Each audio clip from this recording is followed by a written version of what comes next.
Good morning students.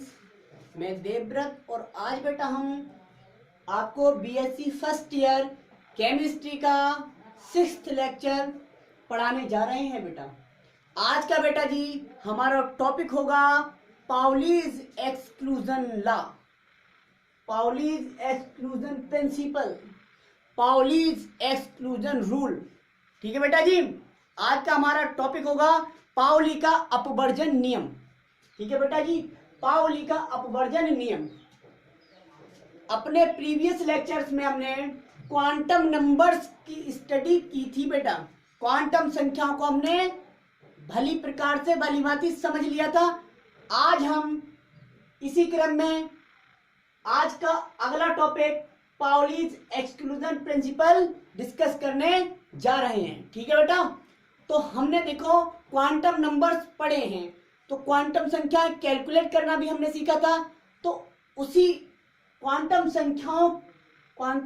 संख्याओं को समझाने के लिए एक प्रिंसिपल आए, एक साइंटिस्ट आए थे बेटा, जिनका नाम था पाउली, जिनका नाम था पाउली। इन्होंने क्या देखा बेटा, क्वांटम संख्याएं कैलकुलेट करना सीख गए। उसके बाद इन्होंने क्या देखा, यह देखा बेटा कि कोई एक एटम है, कोई एक एटम है। किसी एक एटम को देखा इन्होंने। अब उस एटम के ऑर्बिटल होते हैं बेटा, तो उन्होंने एटम के ऑर्बिटल्स को देखा और ऑर्बिटल्स में प्रेजेंट 2 इलेक्ट्रॉन होते हैं बेटा। तो किसी एटम के समान ऊर्जा वाले एक ऑर्बिटल में उपस्थित बेटा 2 इलेक्ट्रॉनों को देखा इन्होंने। ठीक है बेटा, उन दोनों इलेक्ट्रॉनों के लिए इन्होंने चारों क्वांटम संख्याओं के मान कैलकुलेट करके देखे, यानी कि किए। चारों क्वांटम संख्याओं के मान इन्होंने कैलकुलेट किए। तो बेटा इन्हें क्या ऑब्जर्व हुआ, क्या इन्होंने देखा, इन्हें एक ऑब्जर्वेशन प्राप्त हुई। इन्होंने ये देखा कि बेटा चारों क्वांटम संख्याओं के मान एक ही ऑर्बिटल में उपस्थित दोनों इलेक्ट्रॉन के लिए समान नहीं आए। ठीक है बेटा, समान नहीं आए। फिर एक के साथ तो ऐसा नहीं हो सकता है, एक को देखने के बाद तो ये डिसाइड नहीं किया जा सकता बेटा, ठीक है, कि यह बात सत्य है या नहीं। तो इन्होंने बेटा और एटम्स लिए, कई एटम्स लिए, और सभी एटम्स में क्या देखा, सभी एटम्स में इन्होंने चारों क्वांटम संख्याओं के लिए मान कैलकुलेट करके देखे। चारों क्वांटम संख्याओं के मान इन्होंने कैलकुलेट करके देखे। जब देखे तो क्या हुआ, सभी में क्या हुआ, क्वांटम संख्याओं के मान समान नहीं आए। हाँ, यह आया बेटा NLM, मतलब 3 जो क्वांटम संख्या है, मुख्य क्वांटम संख्या, दिगंशी क्वांटम संख्या और चुंबकीय क्वांटम संख्या, इन तो तीनों क्वांटम संख्याओं के मान तो क्या आए, समान आ गए। लेकिन कभी भी स्पिन क्वांटम संख्या यानी कि चक्रण क्वांटम संख्या का मान समान नहीं आया बेटा। ठीक है, तो इन्होंने बेटा इस बात को सबसे पहले देखा, सबसे पहले बताया, इसलिए इन्होंने एक प्रिंसिपल दे दिया, एक सिद्धांत दे दिया। ठीक है बेटा, जिसका नाम पड़ा पाउलीज एक्सक्लूजन प्रिंसिपल। तो बेटा बेसिकली था क्या, पाउली नामक एक साइंटिस्ट थे, उन्होंने किसी परमाणु में उपस्थित किसी इलेक्ट्रॉन में प्रेजेंट बेटा दोनों इलेक्ट्रॉन के लिए चारों क्वांटम संख्याओं के मान कैलकुलेट किए। और उन्होंने ये ऑब्जर्व किया कि चारों क्वांटम संख्याओं के मान अगर कोई 2 इलेक्ट्रॉन एक ऑर्बिटल में उपस्थित हैं, तो भी उन दोनों के लिए चारों क्वांटम संख्याओं के मान एक समान नहीं आ सकते। यह संभव हो सकता है कि N, L और M के मान समान हो सकते हैं, लेकिन S सदैव ही भिन्न होगा। ठीक है बेटा, तो यह बात बताई, इसे कहते हैं पाउलीज प्रिंसिपल या पाउलीज एक्सक्लूजन प्रिंसिपल, पाउली का अपवर्जन सिद्धांत। ठीक है बेटा, तो जरा लिखते हैं। ठीक है, क्या लिखते हैं, अकॉर्डिंग टू दिस प्रिंसिपल, इस सिद्धांत के बेटा अनुसार, इस सिद्धांत के अनुसार क्या देखा गया, इस सिद्धांत के अनुसार किसी परमाणु, किसी एटम, अंग्रेजी में लिख देंगे डजंट मैटर, किसी परमाणु के, किसी एटम के, ठीक है बेटा, किसी परमाणु के ऑर्बिटल में, किसी परमाणु के ऑर्बिटल में उपस्थित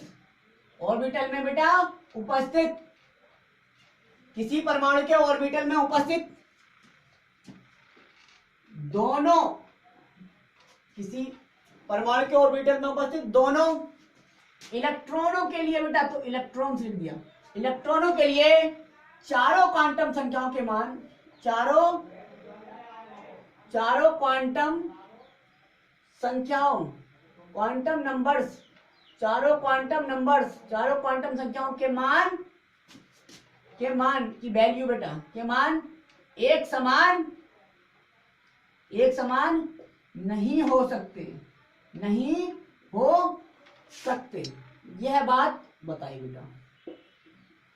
किसी परमाणु के ऑर्बिटल में उपस्थित दोनों इलेक्ट्रॉन्स के चारों क्वांटम, दोनों इलेक्ट्रॉन्स के लिए बेटा, दोनों इलेक्ट्रॉन्स के लिए भी लिखें आप, के लिए चारों क्वांटम संख्याओं के मान एक समान नहीं हो सकते। ठीक है बेटा जी, किसी परमाणु के ऑर्बिटल में उपस्थित दोनों इलेक्ट्रॉन्स के लिए चारों क्वांटम संख्याओं के मान एक समान नहीं हो सकते, यह बात पाउली ने बताई थी। ठीक है बेटा, इसे कह दिया हमने पाउलीज एक्सक्लूजन प्रिंसिपल, पाउली का अपवर्जन सिद्धांत। ठीक है बेटा जी, किसी परमाणु के ऑर्बिटल में उपस्थित दोनों इलेक्ट्रॉन के लिए चारों क्वांटम संख्याओं के मान एक समान नहीं हो सकते, मतलब the value of four quantum numbers,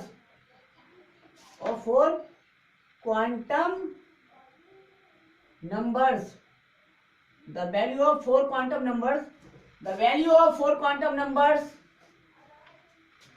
of both the electron, दोनों इलेक्ट्रॉन के लिए, of both the electrons in an orbital of an atom, the value of four quantum numbers of both the electrons in an orbital of an atom, किसी atom के एक orbital में उपस्थित दोनों इलेक्ट्रॉनों के लिए चारों क्वांटम संख्या के मान क्या नहीं हो सकते बेटा, इज नॉट सेम, नहीं हो सकता। ठीक है क्या, या ये कह सकते हैं is different, the value of four quantum numbers of both the electrons in an orbital of an atom is different, क्या होता है, अलग अलग होता है बेटा, चारों क्वांटम संख्याओं का मान अलग अलग होता है। ठीक है बेटा जी, ये अंग्रेजी में कह दिया। अब ये बोल सकते हैं बेटा, इट इज पॉसिबल, यह संभव है, इट इज पॉसिबल, यह संभव है, दैट कि यह संभव है कि n, यह संभव है कि the value of n, l and m, यह संभव है कि मुख्य क्वांटम संख्या, द्विगंशी क्वांटम संख्या तथा चुंबकीय क्वांटम संख्याओं के मान समान हो सकते हैं।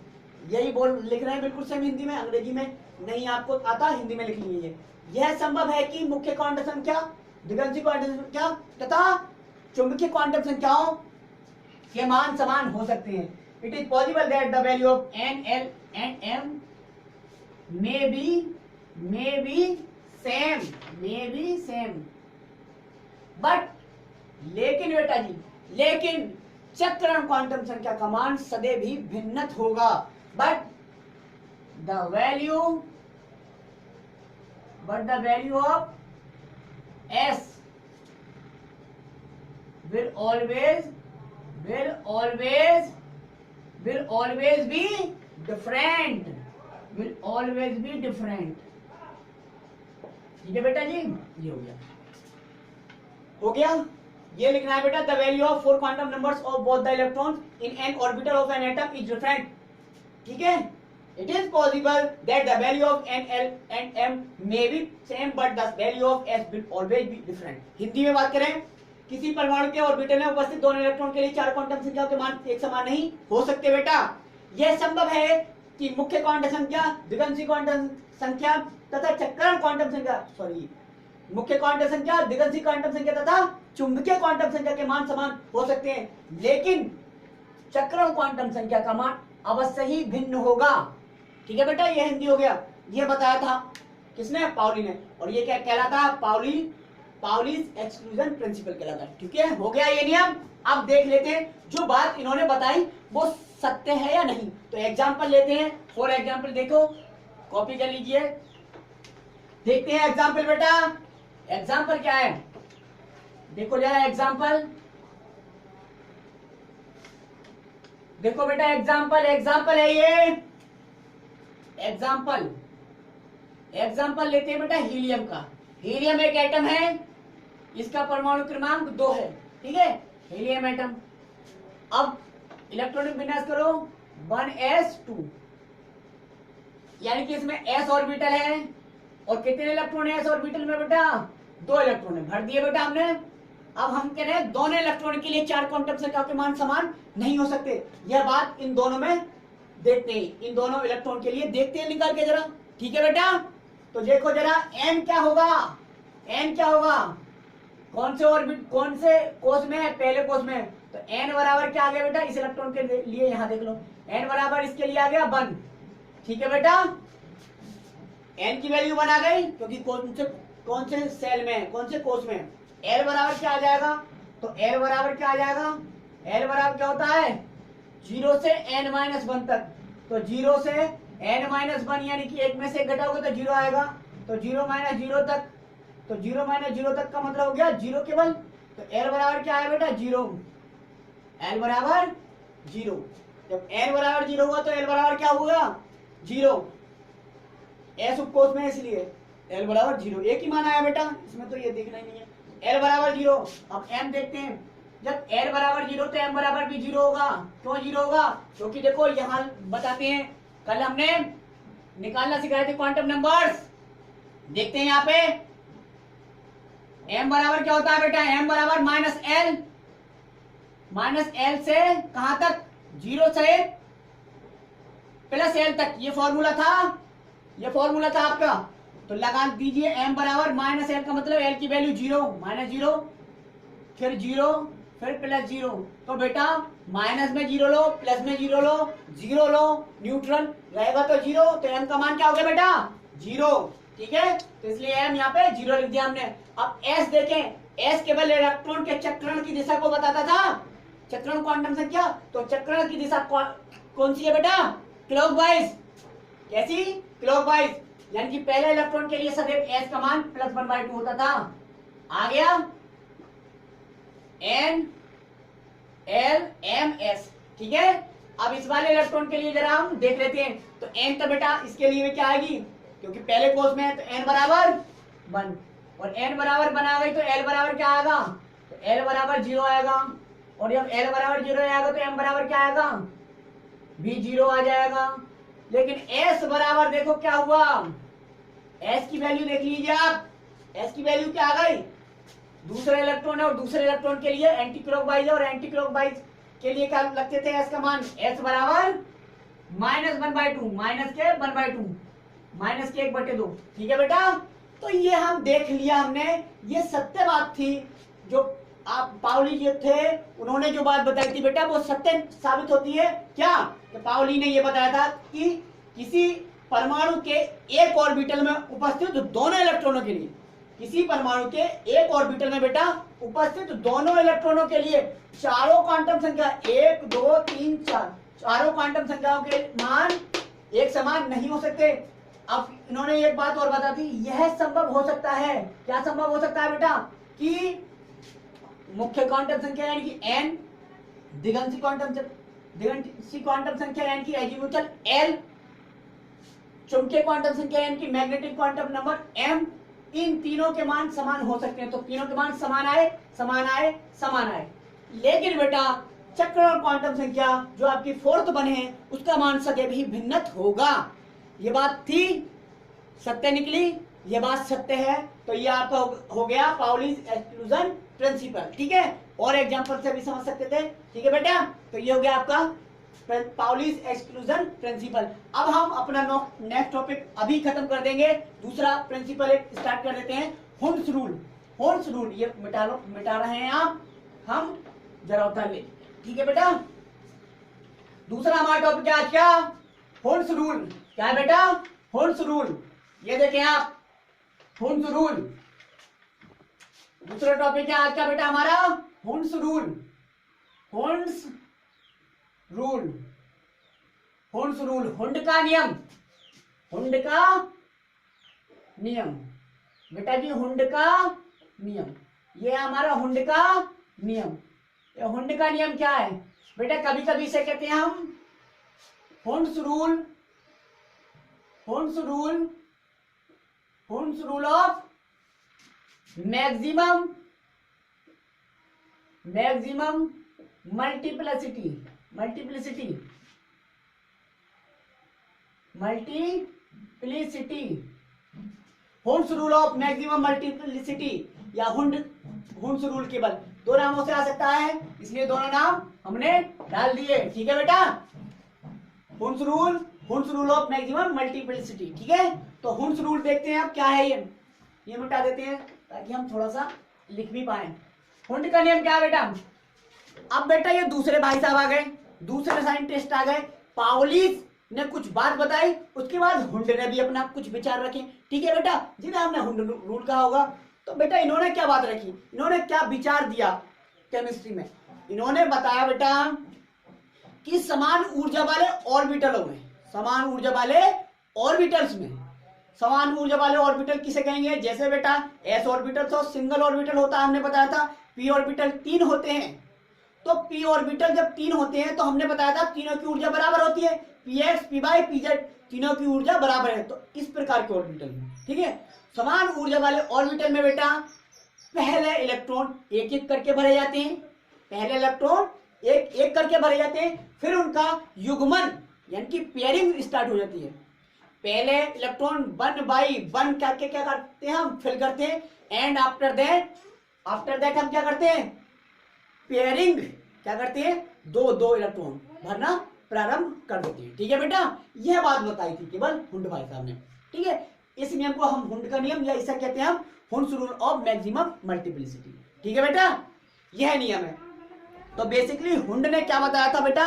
हुंड ने समान ऊर्जा वाले ऑर्बिटलों में इलेक्ट्रॉनों का भरना बताया। तो बेटा लिख लेते हैं थोड़ा, हुंड, हुंड साइंटिस्ट है हुंड। ठीक है, हुंड, ठीक है, हुंड एक्सप्लेन, समझाया बेटा। Hund explain how to fill, Hund explain, Hund बताया, Hund explain how to fill electron in same energy orbitals. Hindi में लिख लें बेटा आप, जिन्हें अंग्रेजी में नहीं लिखा है हिंदी में लिखे, बोलते हैं हम। हुंड ने समान ऊर्जा वाले ऑर्बिटल्स में इलेक्ट्रॉन कैसे भरे जाते हैं, कोमा लगाओ, बताया। कैसे भरे जाते हैं बताया, या बोल सकते हैं समझाया। ठीक है बेटा, ठीक है। इसे ही क्या कहते हैं? तो इसे ही क्या कहते हैं भाई? हम इसी बात को हम कहते हैं कॉल्ड हुंस रूल। ये क्या कहला जाती है बात? ये बात कहला जाती है हुंस रूल। अब हुंस रूल है क्या? इसे हम कहते हैं हुंड का नियम। तो हुंड का नियम है क्या? तो बेटा अकॉर्डिंग टू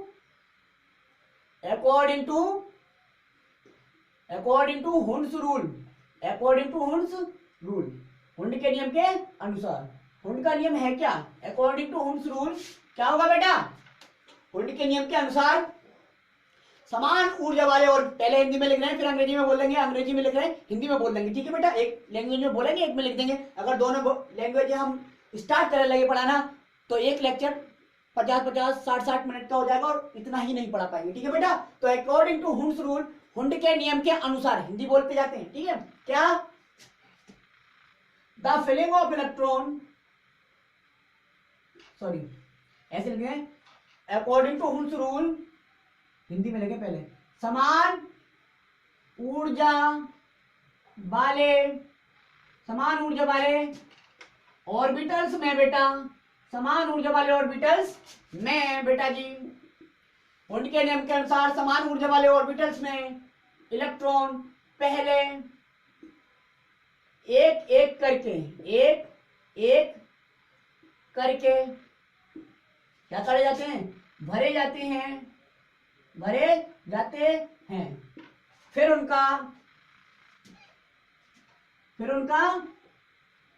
उनका बेटा क्या, युग्मन शुरू हो जाता है। फिर उनका युग्मन शुरू हो जाता है। ये हो गया बेटा हुंड्स रूल। ठीक है बेटा जी। समान ऊर्जा वाले ऑर्बिटल्स में इलेक्ट्रॉन पहले एक एक करके भरे जाते हैं, फिर उनका युग्मन शुरू हो जाता है। अंग्रेजी में क्या कहेंगे, in similar energy orbitals be fill electron one by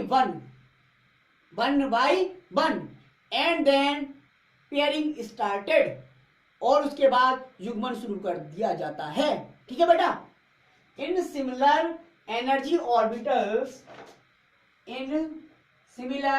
चलो लिख रहे हैं बेटा, इन सिमिलर एनर्जी ऑर्बिटल्स, समान ऊर्जा वाले ऑर्बिटल्स में कॉमा इलेक्ट्रॉन्स आर फिल्ड बेटा, इलेक्ट्रॉन भरे जाते हैं। फिल्ड फर्स्ट कैसे भरे जाते हैं, पहले first one by one. In similar energy orbitals electrons are filled first one by one and then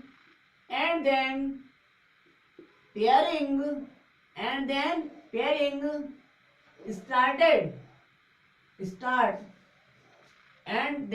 starts, और उसके बाद युग्मन शुरू हो जाता है। ये थी बेटा हुंड्स भाई साहब की बात। ठीक है बेटा। अब हम समान ऊर्जा वाले जितने भी ऑर्बिटल होते हैं सब में इलेक्ट्रॉन का भरना देख लेते हैं। ठीक है बेटा, कॉपी कर लो, जल्दी से खत्म करते हैं ये वाला टॉपिक भी। अब देखते हैं आपको हम समान ऊर्जा वाले ऑर्बिटल्स में इलेक्ट्रॉन कैसे पहले एक एक करके भरे जाते हैं और कैसे फिर उनका युग्मन शुरू हो जाता है। जैसे हेडिंग डालेंगे, अब हम हेडिंग डालो, filling of electrons in P orbitals में इलेक्ट्रॉनों का भरना। ठीक है बेटा जी। पी ऑर्बिटल में यहाँ पे देखो इलेक्ट्रॉन की संख्या लिख रहे हैं हम। यहाँ पे इलेक्ट्रॉन की संख्या, यहाँ पे क्या बेटा, इलेक्ट्रॉनों की संख्या। ऑर्बिटल्स में इलेक्ट्रॉन का भरना कैसे भर रहे हैं बेटा जी। ठीक है, ये देखेंगे। अगर हम और इलेक्ट्रॉन एक लें तो पी ऑर्बिटल कितने होते हैं बेटा, 3 पी ऑर्बिटल होते हैं। ठीक है, तीनों के नाम भी पता है आपको, पी एक्स, पी वाई और पी जेड। तो पहले एक इलेक्ट्रॉन है बेटा, तो कैसे भरा जाएगा, सबसे पहले पी एक्स में एक।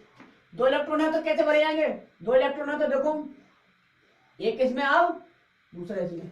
ठीक है, 3 इलेक्ट्रॉन है तो कैसे भरे जाएंगे बेटा, 3 इलेक्ट्रॉन है तो कैसे भरे जाएंगे, 1 2 3।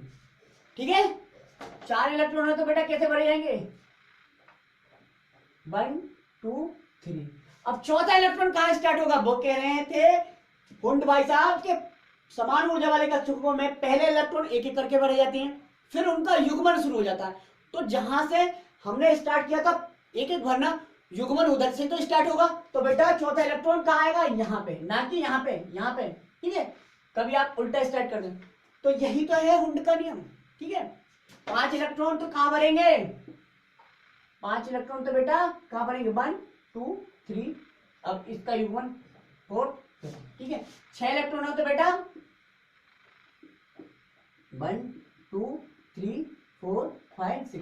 ठीक है बेटा, अब 7 इलेक्ट्रॉन आईने से, तो ये हो गया पी ऑर्बिटल में इलेक्ट्रॉनों का भरना। ठीक है बेटा, डी में भी आप दिखा देता हूं, एफ में फिर आपको करना होगा। ठीक है बेटा, डी ऑर्बिटल में इलेक्ट्रॉन का भरना। ठीक है बेटा, उतार लीजिए, कॉपी कर लीजिए।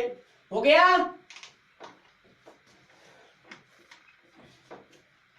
अब देखते हैं बेटा जी, क्या डी ऑर्बिटल में इलेक्ट्रॉन का भरना, डी ऑर्बिटल में इलेक्ट्रॉनों का भरना। Filling of electrons in d orbitals, filling of electrons in d orbitals, d ऑर्बिटलों में इलेक्ट्रॉनों का भरना। बेटा यहाँ पे इलेक्ट्रॉनों की संख्या आप टेबल खुद बना लें, ये बना दी मैंने, ठीक है। इलेक्ट्रॉनों को भरना यहाँ पे, ऑर्बिटल में इलेक्ट्रॉन का भरना, ठीक है। इलेक्ट्रॉनों की संख्या यहाँ पे, ऑर्बिटल में इलेक्ट्रॉन का भरना, ठीक है।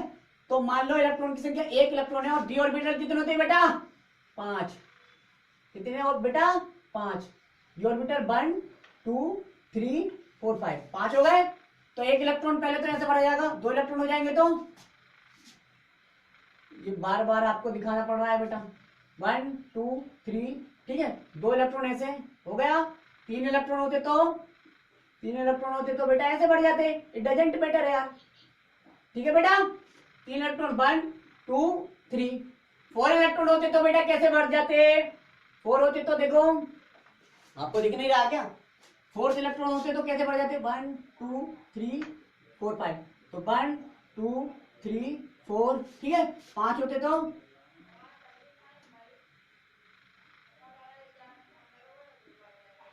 1 2 3 4 5। अच्छा 6 इलेक्ट्रॉन युग्मन तो यहाँ से स्टार्ट हो गए क्योंकि 5 5 तो सिंगल आ गए। 6ठा इलेक्ट्रॉन आएगा तो कहाँ पेयरिंग होगी बेटा जी? आप वीडियो रोक करके सोचें कहाँ होगी। 6 इलेक्ट्रॉन होंगे तो देखते हैं आप सही है या नहीं, ठीक है बेटा। तो 6ठा इलेक्ट्रॉन कहाँ आएगा? उधर, इधर, इसमें, इसमें या इसमें? तो बेटा इसमें, ठीक है। 7वां इलेक्ट्रॉन इसमें आ जाएगा। तो यहीं पे बनाना हो अलग अलग आप बना लेना। 7वां इलेक्ट्रॉन इसमें, 8वां इलेक्ट्रॉन इसमें, 9वां इलेक्ट्रॉन इसमें, 10वां इलेक्ट्रॉन इसमें, ठीक है। बाकी आप कर लेना, ठीक है। चलो फिर भी कर देता हूँ नारायण को, ठीक है बेटा।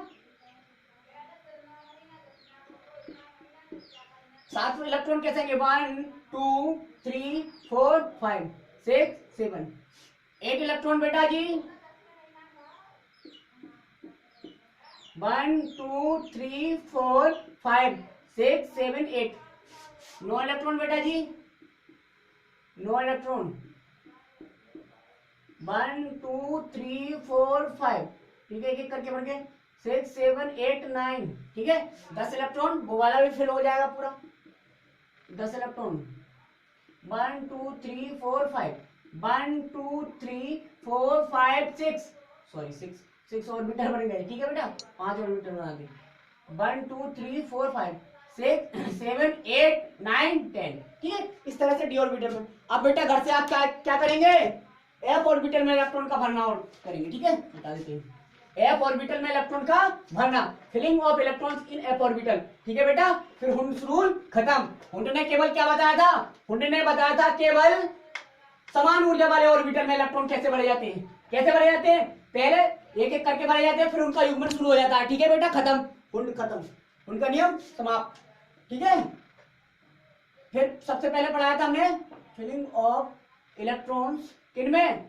In F orbital. अब एफ ऑर्बिटल कितने होते हैं बेटा? एफ ऑर्बिटल 7 होते हैं। कितने? 7। कितने होते हैं बेटा? 1 2 3 4 5 6 7 होगा पूरे 7। अब इसमें मैक्सिमम कितने इलेक्ट्रॉन आ सकते हैं? 14। तो इसलिए 14 बार करना पड़ेगा ये प्रोसेस। तो ये लंबा हो जाएगा, आप खुद कर लेना। 1 इलेक्ट्रॉन इसमें आएगा, 2 इलेक्ट्रॉन इसमें आएगा, 3 इसमें आएगा, 4th इसमें, 5th इसमें, 6th 7th 7 कैसे इसमें आएगा, फिर 8, फिर 9वां, फिर 10वां, फिर 11वां, फिर 12वां, फिर 13वां, 14। समझ में आ गया? ये भर के देखना, ठीक है बेटा। ये हो जाएगा। अब बेटा हमने क्या पढ़ाया था ये देख लेते हैं, रिवाइज कर लेते हैं। सबसे पहले हमने पाउलीज एक्सक्लूजन प्रिंसिपल पढ़ाया था, पाउली का अपवर्जन नियम पढ़ाया था। पाउली का अपवर्जन नियम का क्या था बेटा? पाउली ने ये बताया बेटा, क्योंकि क्वांटम संख्याओं के बाद हमने पाउली एक्सक्लूजन प्रिंसिपल बताया, इसका मतलब वो तो क्वांटम संख्याओं के मानों के बारे में जानकारी देता। तो पाउलीज एक्सक्लूजन प्रिंसिपल क्या था बेटा? पाउलीज एक्सक्लूजन प्रिंसिपल ये था कि बेटा किसी परमाणु के एक ऑर्बिटल में, किसी परमाणु के एक ऑर्बिटल में ही उपस्थित दोनों इलेक्ट्रॉन के लिए चारों क्वांटम संख्याओं के मान कभी भी एक समान नहीं हो सकते। यह संभव है कि मुख्य क्वांटम संख्या, दिग्गज क्वांटम संख्या तथा चुंबकीय क्वांटम संख्या अर्थात n, l तथा m के मान समान हो भी सकते हैं, लेकिन चक्रण क्वांटम संख्या के मान सदैव ही भिन्न होंगे अर्थात अलग होंगे, ठीक है बेटा। ये था पाउलीज एक्सक्लूजन प्रिंसिपल, यही तो बताया था। एग्जाम्पल लिखवाया था हमने हीलियम का। हीलियम के दोनों इलेक्ट्रॉन के लिए चार क्वांटम संख्याओं के मान एक समान नहीं आए थे, ठीक है। 3 के लिए आए थे, चौथे के लिए अलग आया था, ठीक है बेटा। फिर पढ़ाया हमने हुंड्स रूल। हुंड क्या बताया था? हुंड ने बताया था कि समान ऊर्जा वाले ऑर्बिटल्स में इलेक्ट्रॉन कैसे भरे जाते हैं, इलेक्ट्रॉन की फिलिंग कैसे होती है। तो क्या बताया था इन्होंने, पहले इलेक्ट्रॉन 1 बाय 1 फिल किए जाते हैं, उसके बाद उनकी पेयरिंग स्टार्ट हो जाती है। ठीक है बेटा, तो ये था आज की वीडियो में। अब कल देखते हैं कल लेक्चर में क्या पढ़ाते हैं। ठीक है बेटा, थैंक यू।